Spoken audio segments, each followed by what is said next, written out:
apple, orange,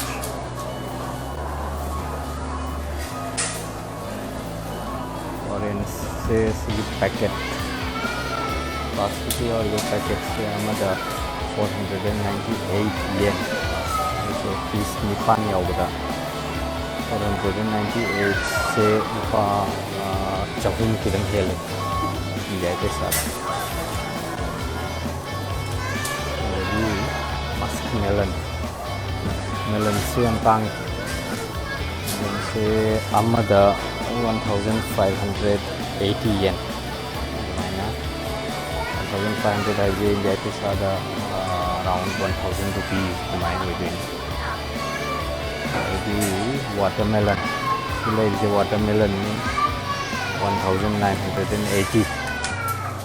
मका 1250, 1300 India के साथ. Grapes around 1000 yen. 1000 yen I say again 650 rupees. Papaya bisa only around 500 yen. 498. 498 say again sama yen.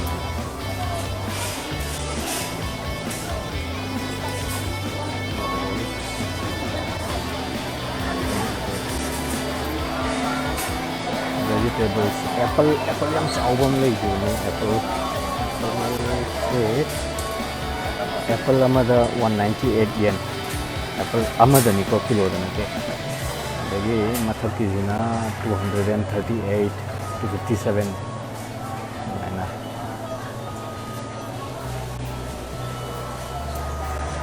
57 je mu dia ke saat lupa again one samudra sama tu. Makhavi jina samudra. Sambit halani ke meeting visit hondo chile. Aina unko ni ulat hoka. Mango, Thai mango hai mai se. Thai mango se canopy se. ये थारी mango रहा मतलब 498 500 yen वो रेगती चहुम हेले चहुम का मरफू चहुम गुंडा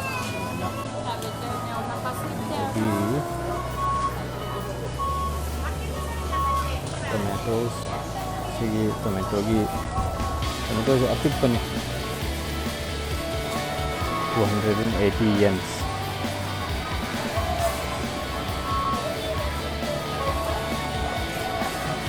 Gajar packet amada gajar ahum gumba ga yawi kan chawradi ani ga yawi plastic amada ayambana ani ngaktani ayambana ani jida 198 yen chani oiragadi चामग कुत्ता तो बनाने दिया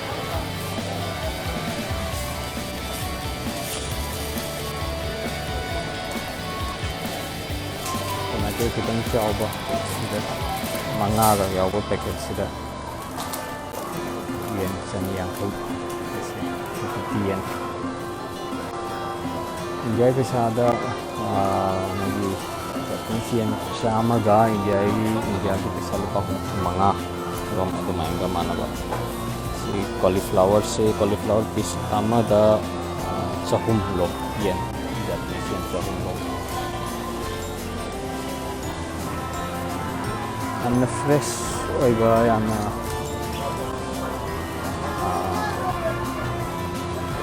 good quality hai tare vegetables ki khange daga yang tangi onion yang cawe onion ahum gi packet amada yen chani ro pasan tu saro iya ke sana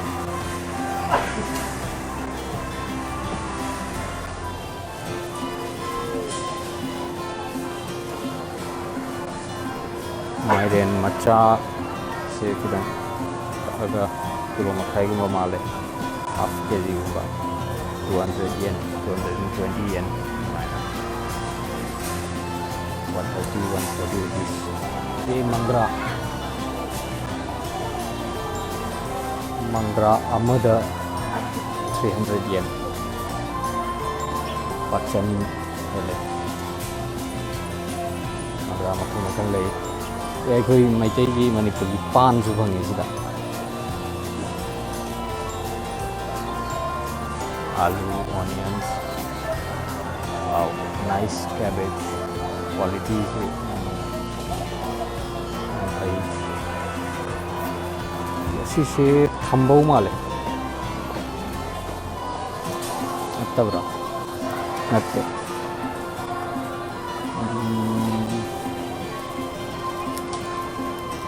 kari maran evang thambau natte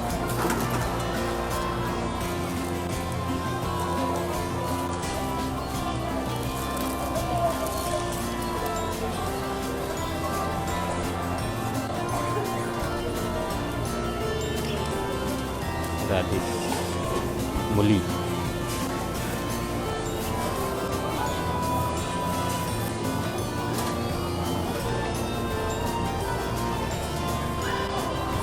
thambau sile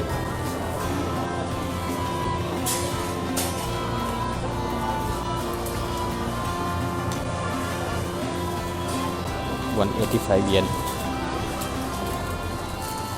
Taga sinacha ani sida 190 yen, 200 yen dumana. 200 yen aja 130 rupees.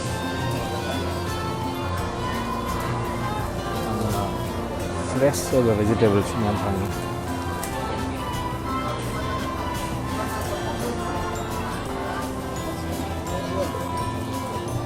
Chanam ko, chanam coba, chanam se amada 200 yen, 198. 200 yen aja pacam ko thari chanam aman.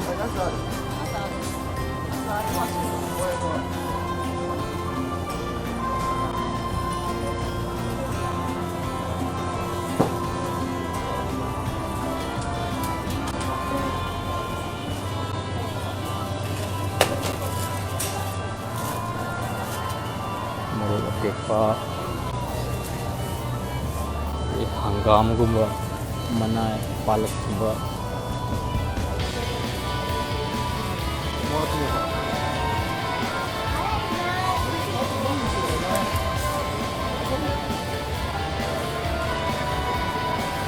sina cheese gumba sanggom di products dairy products.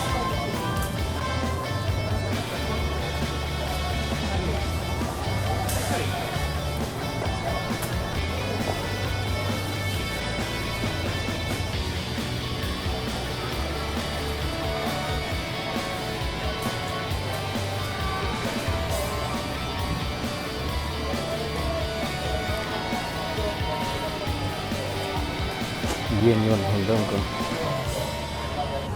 sina meat frozen meat fresh beef kumba pork kumba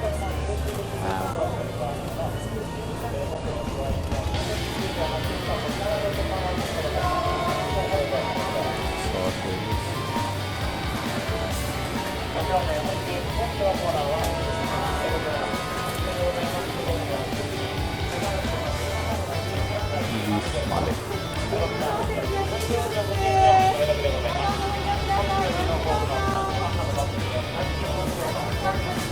Now fresh chicken.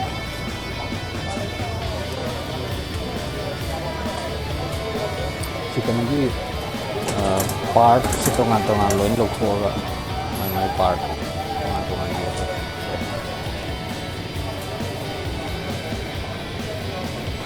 50 grams, 300 grams, 200 yen.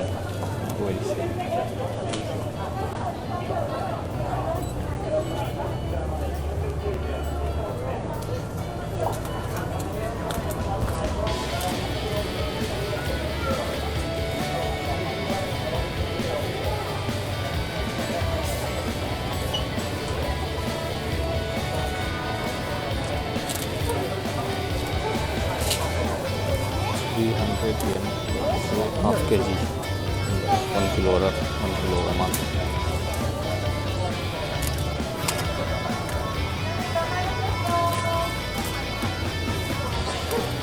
Pork. 100.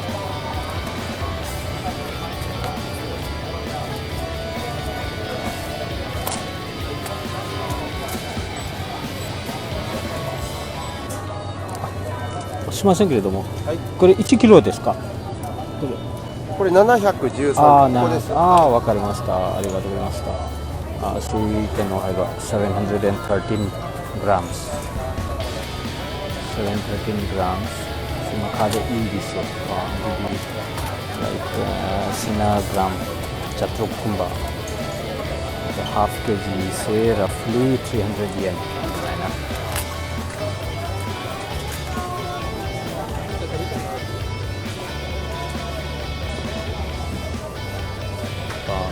190 sina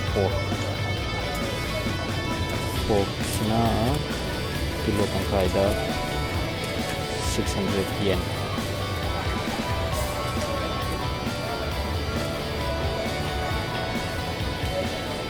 What's in the Samrio?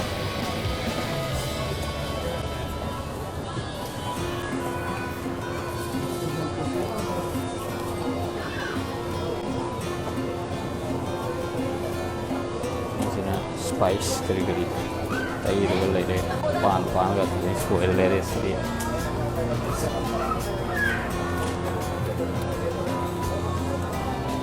nan na pet tawi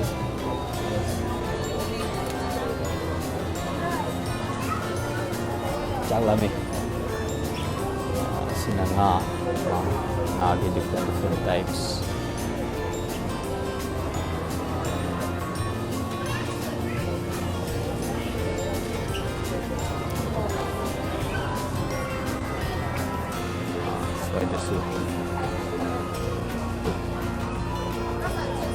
Masih sushi gimana kan tahu juga gitu kan.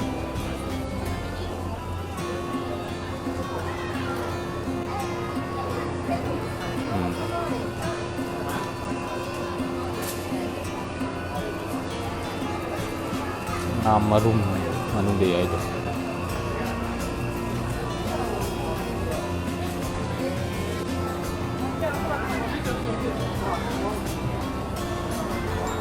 Sina oyster mali.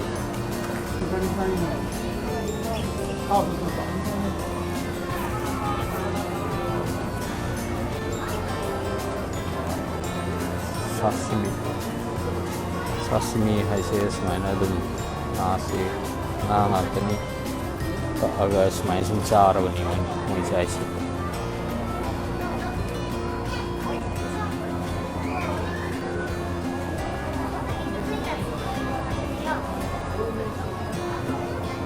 si kongkring ai bro ke namai de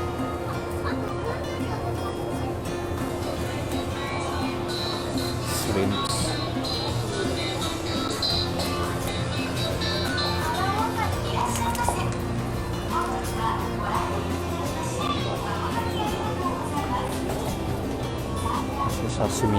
sashimi cut untuk lele salmon's egg ngamarum ni sise hing na dum chaba udah dum haujan octopus sadana squid ba octopus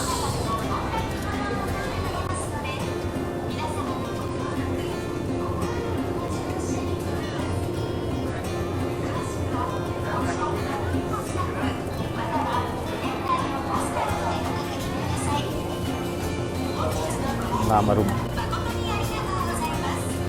amat temahan daw dyan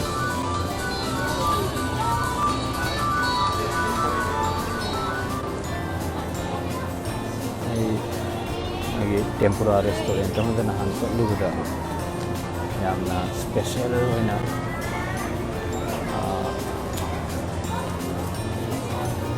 ꯉꯥꯒꯤ ꯃꯔꯨ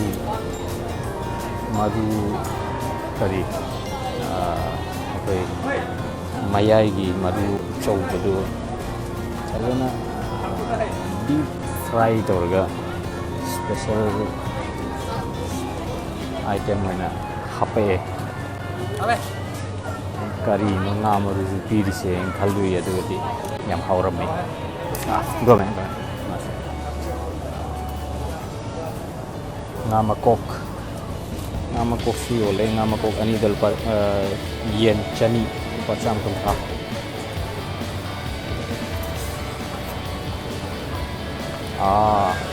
Tiger prawns ꯑꯗꯨꯒꯤ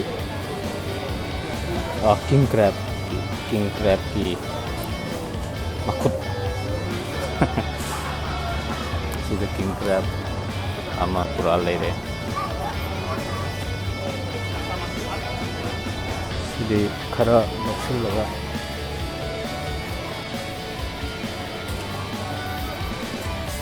ado thungna mafam sillaga chaarage hawrani pai leite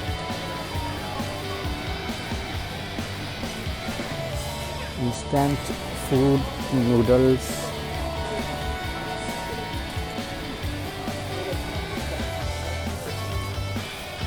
Japan की food से Japan की noodles का से spice यामदबी चाय अगर नरांग अइना जापानीज मानव अदगी मैगी मसाला की कप नूडल्स तो टेस्ट तो हलुआ humang tayo मोरक Sai too spicy